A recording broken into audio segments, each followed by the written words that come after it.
Welcome to the Joe Cortez Show here in Las Vegas, Nevada, the entertainment and the boxing capital of the world. Well, today we have a special guest today, someone that you may have heard of him in the past. He has great stories, none other than Stephen Arnold. Steve Arnold is an entertainment director. You're a former musician, executive producer, and you have a new show coming up this coming Thursday at the Hard Rock Hotel called The Icons of Rock. Icons of Rock. Yes. Okay, so tell me a little bit about that. Thank you, Joe. First of all, yes. my dear, beautiful co-host, Shelley Stevens. Hey, everybody. Happy New Year. Yeah, she's been with us a little over a year now. Mm-hmm. Yeah, her and her husband, a great guy.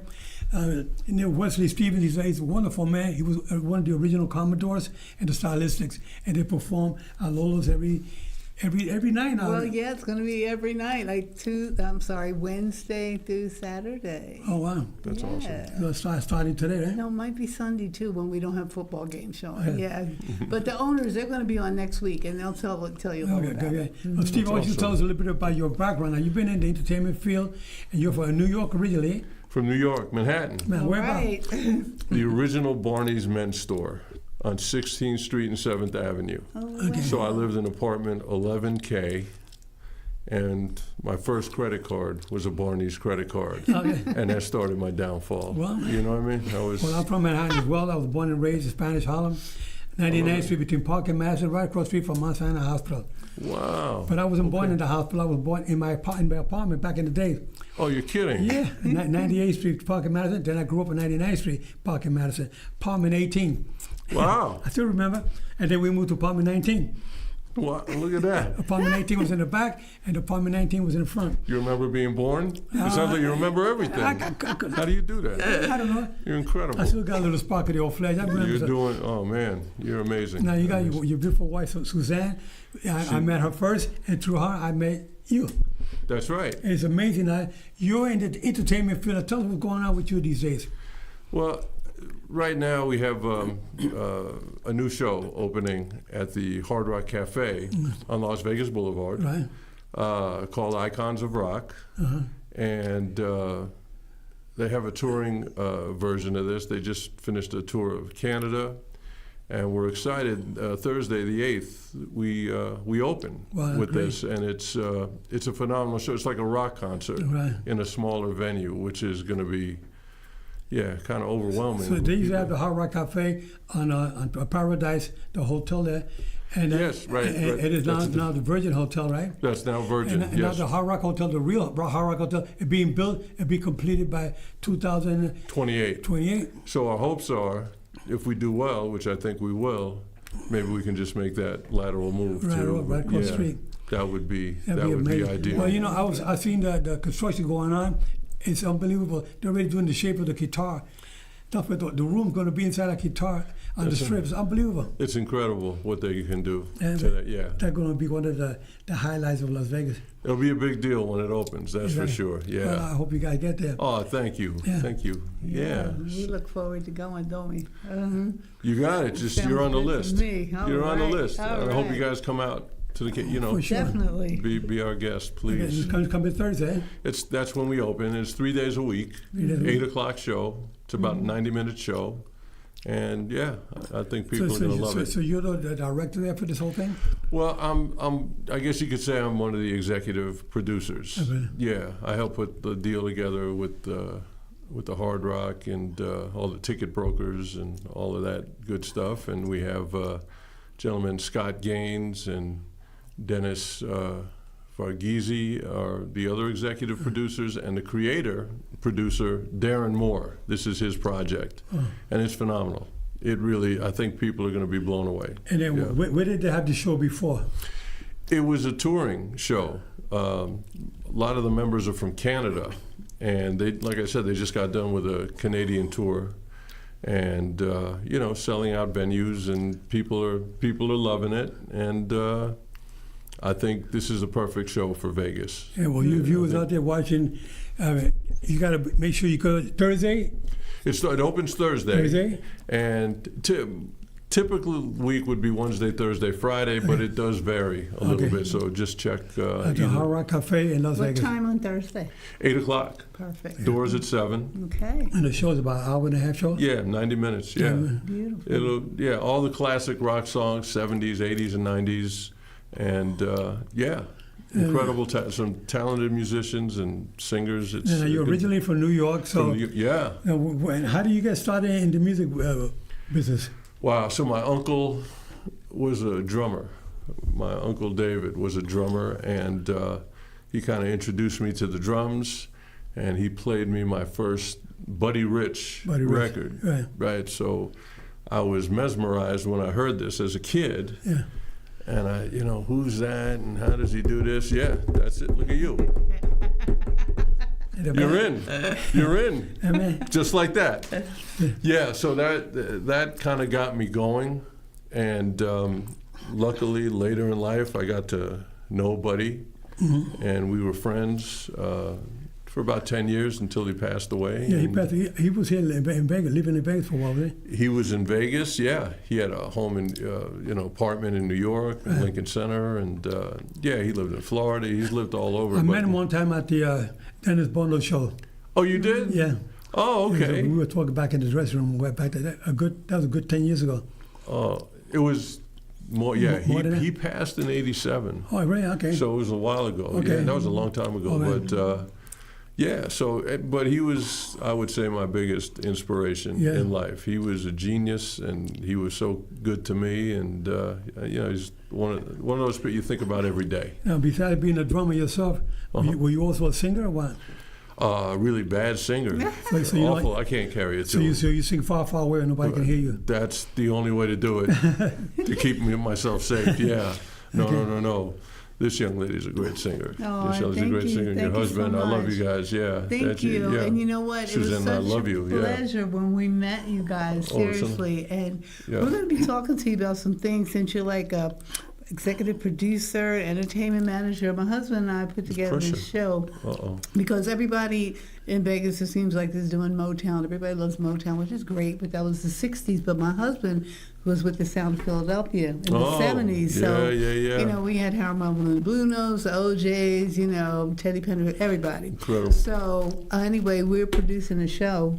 And we're going to need your help with that because this is the first time we've done anything like that here in Vegas. Oh, really? So okay. we're going to be coming to you. Yeah. Please. And actually, Rick, our producer for our Joe show today and every day, he shot the video.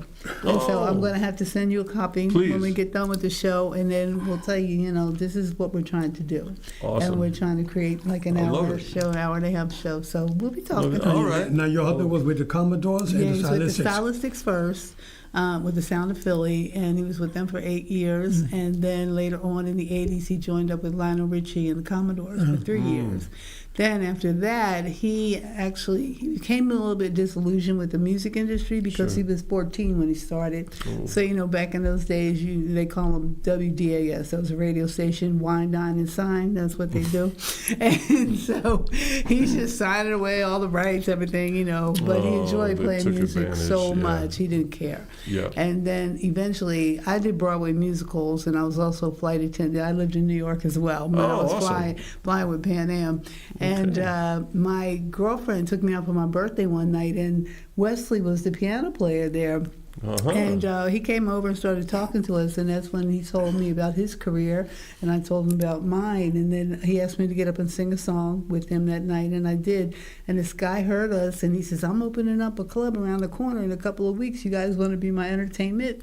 Wow. And I'm like, no, I'm a flight attendant. I don't do that anymore, blah, blah, blah, blah. So eventually Wesley and I started dating, and then we got married, and I was still with Pan Am, and I was supposed to be going to work the day. I was commuting from Philly to New York, and then he says, you know what, why don't you just stay home today, play hooky from the job from Pan Am, let's just make some music and do this thing together, right? And he talked me into it, and it was a good thing because that was the day that Pan Am's flight from Lockerbie, Scotland blew up, and I was supposed to be on it. Are you serious? Yeah. Oh. So I was like, okay, this is a sign from God. Okay, God, we're going to do music, and that's how we got started. She said, I better marry this guy. Exactly. Yeah. No choice then, right? Yeah. Wow. An angel sent from heaven. Yeah, exactly. Literally. Yeah. That's incredible. Yeah. That's an incredible story. Wow. Yeah. Awesome. So tell me a little bit. Now, you've been involved with, years ago, there was a fight in New York City, Yep. Billy Collins against Louis Resto. Yes. And Louis Resto has gloves the pattern was removed by his manager, Panama Lewis. Yes. And you were the foreman of the jury. The first time I was called for jury duty, and sometimes when you do that, you're hoping, all right, there'll be no case, you get released. But I got called right away, and I don't even know how I became the foreman. Like, this was my first time doing this. Yeah. And it was that case, the Louis Resto and Billy Collins, I guess they stuffed the gloves with... They removed the padding from the gloves. Didn't they put something in there? I thought they put some sort of cement or something in there to... Well, they put the rosin on some kind of a plastic... yes. Plaster... Paris or something? Yeah, plastic Paris on the glove. But he also removed the padding from inside the glove. Which... And there was no padding on the glove, only the leather. Yes. So he did for 10 rounds in Madison Square Garden. Yes. One of my colleagues, Tony Perez, was a referee that night. And when the fight was over, it went the distance. Louis Resto was not able to stop Billy Collins, but he had him all busted up. I saw the And Billy Collins seen him with to shake his hand when they announced the decision, and he felt that there was no padding on the glove. And that's when he called, hey, wait a minute, there's no padding on that glove. And they called the commissioner, the police came in the ring, they arrested the guy, and they went to jail. But they had a trial first, and you were the foreman of that jury. I put him away. Yeah. Wow. I could be in big trouble here. Why'd you have to bring that up, Joe? Now I got people looking at me now. I'm in trouble. No. It's a good thing Suzanne will protect me, 'cause she's tough. She's from Philly. You got your good bodyguard. Yeah. She'll Philly? take it. Oh my God. Yeah, don't mess with her. No really. way. I don't even grew mess up with in her. West Philly. Okay. See that? Born But in anyway, Jersey. so you did something good. That's something terrible that happened in boxing. That was awful. And it changed boxing altogether because, Yeah. now you have that's why you see inspectors with burgundy jackets. They come in there in the corner, working the corner, making sure that they're not giving any medication that does not approved by the commission. Right. Like if they get a cut or something, you got certain medications you can put on to stop the bleeding. And sometimes they put something in the water. That same guy, Panama Lewis, he did a fight on recording. Everybody knows about it. And they said, no, give me the water. No, the one that I mix. And I said, wow. And so you know what happened? Whatever happened with that when he was training out prior. That's incredible. But they ended up both going to jail for a while. Yeah. Number of years. Yep. And Yep. I don't know how many years they went to jail, but for a while. But, yeah. They did this kind of specials on Louis Resto. I saw that. Yes. Talking about we were talking what happened with Billy Collins. Yeah, he seemed like he was after the fact. He seemed He feels sorry, like it seemed like every day of his life he got to deal with this, the death of that. Billy Collins ended up dying in a car because he started drinking because of that. All that. He got all beat up so bad. Mentally, he was So he died in a car crash, and ever since then, Billy Collins' father went through hell, and then Louis Resto, and now he's still alive, but he went over to apologize to the family. They did a little special documentary on him. I don't know if it's on Netflix or YouTube channel, but I've seen something with Louis Resto. Yeah. Unbelievable. Sad story, yeah. But that's my big boxing story, because I'm not a fighter or anything, you know. Other than that, when I was a kid, I used to have the Rock'em Sock'em robots. Yeah. So that, I was pretty good at that. I was good with those. Yeah, I see you still got a straight nose, so I didn't get hit by it. I knew Rock'em Sock'em, that was all manual stuff. That's right. Nothing but. We thought, Suzanne thought maybe we buy it and have you come over and referee. You know what I mean? But I don't know. But other than that, I'll tell you, the only other story, I was a huge Muhammad Ali fan. I just loved him. As a kid, he was just the greatest to me. And, he was outspoken, great sense of humor, Yeah. just the whole 9 yards. And one of the shows a couple of years ago that I was producing, Rashida Ali His daughter, came to the show. And I don't usually get tongue-tied, Yeah. but because her father was so iconic and such, I couldn't. I stared at her. I said, I don't even know what to say to you. Yeah. And she gave me a hug because she saw I was really struggling. Yeah, sure. But I just loved Muhammad Yeah, Ali. he was one of the great ones. He was a good person. You know, behind the scenes, a lot of people didn't know the kind of person he was. But he loved children. Mm-hmm. He used to love to take his handkerchief out and do magic. And he does all this magic tricks. I And love people love it. I've seen him do it in person. Aw. And I've seen him mess around with the guys in the lobby of a hotel. Yeah. Moving around, messing around with them. Yeah. You know, with kids. And last time I saw him was the night I referee Mike Tyson and Kevin McBride in Washington, D.C. And he was there watching his daughter, Layla Ali, who won that night. Wow. You know, and that's the last time I got to talk to him and take a picture with him. He was not doing too good at the time. Oh. But I remember him when he was young. I remember one that took my daughter, Christine. And that was my daughter, she's 43 years old. So my daughter was about 2 years old. But Wow. he picked her up in his arms. He said, oh, but what a beautiful baby you got here in New York. That's when he was still sharp. Oh. You know, he was still alive. But I think it's a shame because he was one of the great ones in boxing. Yes, he was. Such a great, Yeah, he has a grandson. That, I think his name is Quito. Anyway, he lives here in Las Vegas. Okay. He's fighting pro now. Is he? Oh, okay. Yeah. Wow. And so I got to meet him one day, and his brother, nice kids. I met the father, Muhammad Ali's father, son-in-law. Yeah. Oh, that's so And cool. yeah. Well, you know everybody. Well, I mean, everybody. You know, when I was a referee, I had to stay away from everybody. I never got to mingle with anybody. Right. Because as a referee, Right. you have to keep your distance. You couldn't be mingling with them. So I was at the distance, hey, how you doing? But before I started boxing, that's when I met Muhammad Ali. I started refereeing, not boxing, but as a referee, I started 77. So prior to that, I met Ali in Puerto Rico. And I believe your husband and you were performing at the El Salvador Hotel. Oh, wow. And he was staying at the hotel. And I went to Okay. watch him work out one day. And I didn't realize you were until we met. Yeah. You were a fighter. You were a great fighter as well. I mean, I was out of great, but I won 6 Golden Glove championships. that's great. That's great. And That's 6 more than I have. I know, right? I was 43-2 as an amateur That's incredible. and 18-1 as a pro. Incredible. And I never hit the canvas. The only That's time phenomenal. the only loss I had in the pro was a guy named Georgie Foster from Toledo, Ohio. Uh-huh. I got so upset I joined the Army. Yeah. In fact, I couldn't fight in the Army though because I was already pro, but they let me coach on the team. Okay. Yeah. Wow. But my brother Mike and I, we won winning the Golden Glove championships. And but one night in Madison Square Garden, my brother and I got to the semifinals and finals, and we both won the tournament. But that night I won semifinals and finals, same night in Madison Square Garden, and I knocked both opponents out That's incredible. at the old Madison Square Garden. Wow. And not many people can say that. You knocked out No. 2 guys the same in Madison Square Garden. And that was the last year. That was 1961. That's incredible. Yeah. What a career. It was good career. Unbelievable. I Get myself. know. I still got a little spark of the old flash. You mess with me, I if the right one will get you, the left one will. You know, it's so I'm not- funny when you brought up Muhammad Ali because Yep. I feel like such a connection here. First of all, you're from the East Coast, we all Yep. are.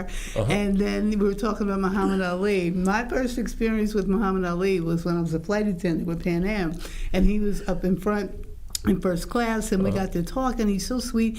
And you were saying how much he loved children, and he made me go get all the children that were sitting in the back in economy, bring them up to first class. They Oh, my sat on the God. floor around him, and he did magic tricks for them. Oh, my And that God. was like the best experience ever. And then later on in life, you know, my husband, he met him at a stylistics concert somewhere, and Muhammad Ali invited him to Deer Lake. Is that where they would train? Deer Lake in Pennsylvania. Yeah, and so he went up to Deer Lake. He has this great picture that he loves at home with him and Muhammad Ali.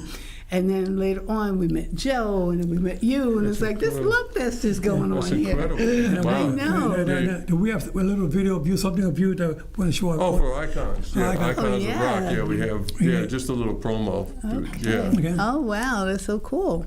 Okay. Yeah. We look That's forward. coming Thursday, the 8th, here in Las Vegas, Yeah. I at can't the Hard wait. Rock Cafe. Yeah.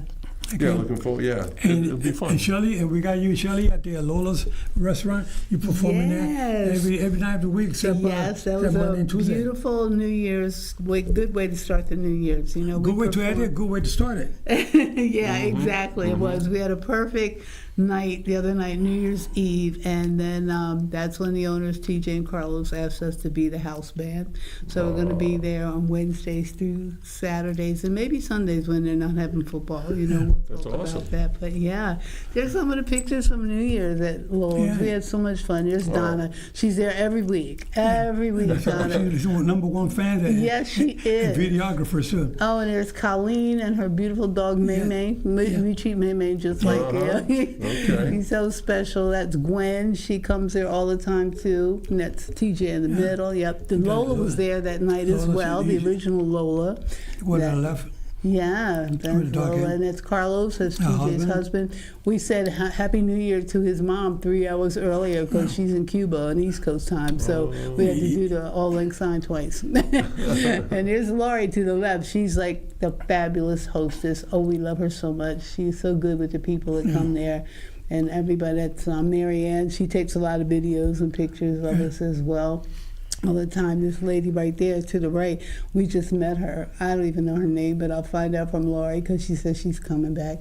It's like a family place there. Yeah. Megan and Tommy, some of our dearest friends. Look at Tommy with that jacket. Tommy, before he got that jacket, a blue jacket, him and I were going on, we were looking on the phone. He was showing me, Joe, which one do you like best? There was an orange one, there was a blue one, there was a black one, the green one. I said, the blue one was better for that night, and he got it. He did. Oh my God. That was so much fun. Oh, yeah, So many good people come there, you know. Yes. We're about loving people, caring people. Shirley and I and her husband, we say we love people. We love to help out wherever we can.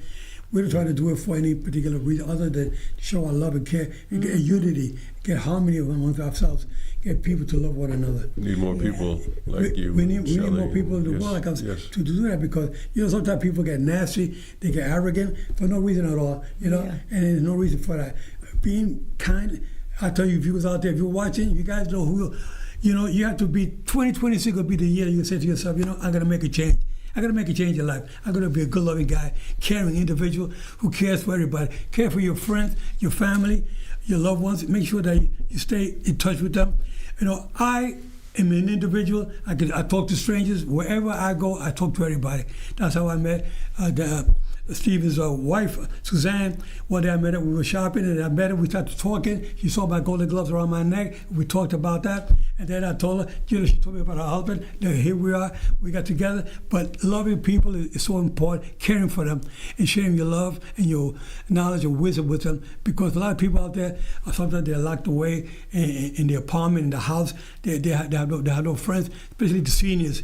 They have nobody, even the family members don't even reach out to them. And we say, call your neighbors, see how they're doing. Sometimes there's neighbors out the street, I stop every so often, I just stop. I don't even know them, but I just stop, say hello. If they're okay, if you need anything, I'm at the house on the end of the street. You can come to me anytime. We're here to love people, to care for them. But we need more of that. We don't have that enough, where people will love one another. So we got to do that more often. We got to share that. Yes. I know Shelley does, and I do. And we go to Lola's restaurant on Saturday. When we go there, when I go on Saturday night, or every night we out. Down, you find family members, they're all there. It's like a beautiful family. It is a family there. Love it. Yeah, I So love tell it. us a little bit more about yourself, Stephen. So, I grew up in New York. I went to Music and Art High School, which at that time was on 135th Street and Convent Avenue. Right. And I went to school with some of the greatest musicians that exist. Like, I didn't even know why I was there. Like, I felt like I was out of place. But, I played. I was a drummer. Played for a little while, and My favorite drummer was Tito Puente. oh, Tito! I got to meet him on several occasions. Me too, He's yeah. a great legend. Yeah, I had a good picture of him. I'm giving him a shot at the chin. Good guy. Love, Yeah, great. And his son ended up being a drummer. Yes, yeah. So, but I got to meet a lot of people, and got to be friends with my hero. See, to me, that was. There's a few people, for me, that like Muhammad Ali was a guy with wow. Michael Jordan was another guy. I never got to meet him, but my son when he was a little kid, got to go to Michael Jordan basketball camp. Oh, how cool. And I thought that was the coolest thing. And I remember going to visit at one point, and up on the balcony overlooking the courts. Right. Michael came out and he played a little one-on-one with the kids, you know what I mean, which was cute. Then they played a counselor game. Right. And I was like, he's right there. I felt like jumping over the balcony and just being one of those kids and just, you know what, I love you. I love what you do. You're like the best of the best. So there's a few people like that. But Buddy Rich was, for me, so to get to know your idol is incredible. And that was more important to me than actually playing music or just getting to know him. Meeting, Because he was such a personality. This guy, he's 5'8", 5'9", whatever, and had such control over the instrument, and he was a genius. And then he'd come up front after the set was done, and he'd just be funny, talking to people. He just could entertain, and he was just he had it all. Yeah. You know, so I met a lot of people through him, and got to work with a lot of great people. One day we got to get a guest on the show named Bugsy Wilcox. Bugsy Wilcox, the drummer here in Vegas. Okay. And we met him on the show. He talked about his career, how he started playing the drums. Yeah, he played with Marvin Gaye, a couple of different people, Elton John, a lot of different people. Marvin Gaye for he's over 20 years, right? Yeah. Oh, okay. Bugsy, you guys have to meet. Bugsy Wilcox, right? Wilcox. Well, yeah. There's a ton of people moving to Vegas. Like, there's so much talent out here. Yeah. Like, I remember first coming out here, and people would tell me, oh, you got to go check this guy out, or you got to go check that guy. And it's like, why? I'm from New York. Nothing's better than New York. If somebody wanted to reach you, where can they get a hold of you?